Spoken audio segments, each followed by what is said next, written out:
Personal है लेकिन पूछना जरूरी है क्योंकि बहुत वायरल हो रहा है आपका ये बयान। प्रोफेशनल फ्रंट पर चिराग पासवान जितना बढ़िया कर रहे हैं, प्रोफेशनल फ्रंट पर जितना चमक रहे हैं, पर्सनल फ्रंट पर बहुत परेशानियां हैं। ये बात सच है क्या?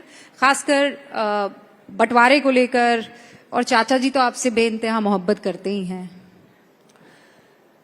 मैं सहज नहीं हो पाता हूं पारिवारिक बातों को सार्वजनिक मंच पे करने के लिए, बट परिस्थितियां ऐसी हैं कि अब कुछ पारिवारिक रहा ही नहीं है। सारी चीजें is there in the public domain. आप चाचा को मना क्यों नहीं लेते? आप इतना मतलब सहज हैं, इतना अच्छे से बात करते हैं, मुझे नहीं लगता है आप आपके बड़े भी हैं, तो आप जाइए ना, उनसे कह दीजिए। मैं गया तो था, दरवाजा ही नहीं खोला उन्होंने।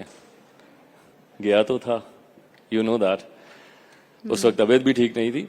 बड़े हैं मुझसे उम्र में, एक हद के बाद बोलने की मेरी मर्यादा भी नहीं है उनके सामने बातों को, बट यहाँ पे विषय मेरी माँ से जुड़ा हुआ है, मेरी माँ से जुड़ा हुआ है।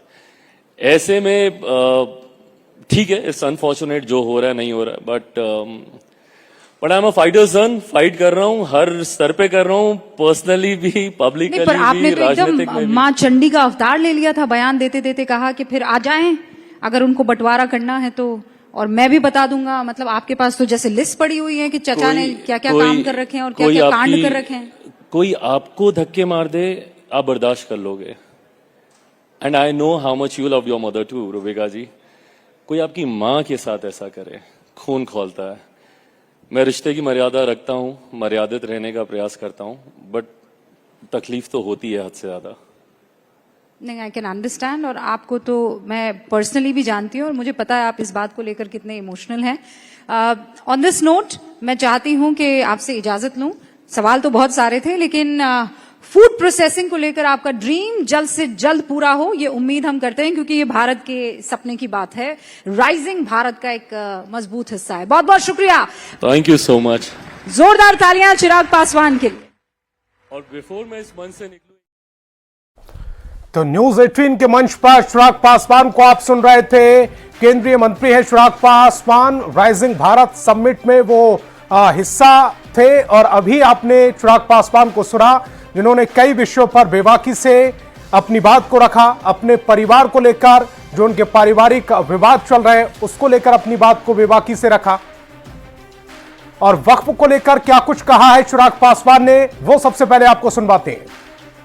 समय बीतेगा, अपने आप पता चलेगा। जब ये जो नए संशोधन हम लोगों ने किए हैं, जिसको लेके भ्रम फैलाया जा रहा है कि हम लोग जमीन हड़पना चाहते हैं, हकीकत है कि जितनी जमीन वक्फ बोर्ड के पास है उसका अगर सही इस्तेमाल किया जाए तो कितनी व्यवस्था आप तैयार कर सकते हैं समाज के गरीब मुसलमानों के लिए, जो आपकी जिम्मेदारी थी, जो आपने नहीं किया।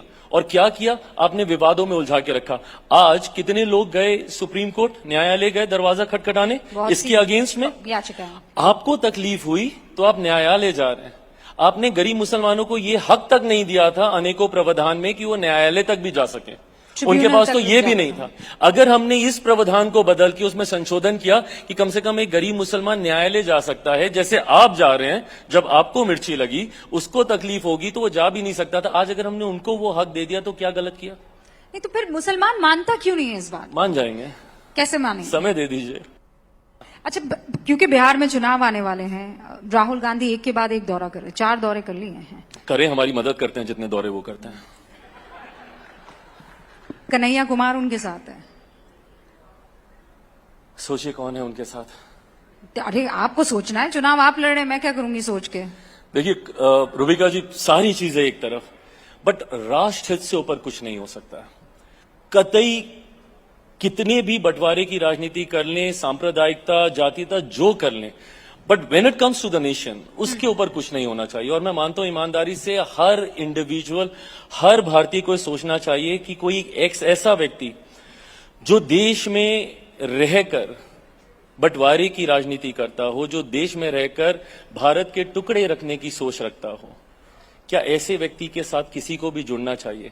और देश की एक बड़ी पार्टी, और बड़ी पार्टी नहीं जिनका आप जिक्र कर रही हैं, वो हमारे एलओपी हैं लोकसभा में, वो उनके साथ खड़े होते हैं जिन्होंने देश के टुकड़े करने के नारे लगाए। ये उचित नहीं है। तो चिराग पासवान का संपत्ति विवाद पर भी बयान आया है। इस वक्त की बड़ी खबर, परिवार के विवाद पर पहली बार खुलकर बोले हैं चिराग पासवान। न्यूज 18 के मंच पर कहा, मैं गया था, चाचा ने दरवाजा नहीं खोला। चिराग पासवान ने बड़ी बात कही है, मैं रिश्तों की मर्यादा रखता हूं। चिराग पासवान ने कहा कि मां का अपमान बर्दाश्त नहीं है। चिराग पासवान ने आगे कहा है कि गेट पर गए थे चाचा के, लेकिन चाचा ने दरवाजा नहीं खोला। मां का अपमान किसी भी कीमत पर बर्दाश्त नहीं है। चिराग पासवान पहली बार संपत्ति विवाद पर खुलकर बोलते हुए नजर आए। परिवार के विवाद पर उन्होंने खुलकर अपनी बातें रखी हैं। न्यूज 18 के प्लेटफॉर्म पर उन्होंने कहा कि मैं गया था, चाचा ने दरवाजा नहीं खोला, बातचीत के लिए गया था।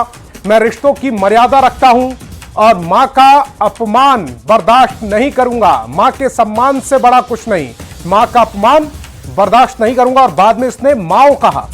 चिराग पासवान ने मां को माओ कर दिया था, क्योंकि बड़ी मां और छोटी मां दोनों के विवाद से जुड़ी ये बात थी, और जिसको उन्होंने कहा कि माओ के अपमान बर्दाश्त नहीं कर पाएंगे वो। चिराग पासवान ने रिश्तों की मर्यादा को रखने की भी बात कही।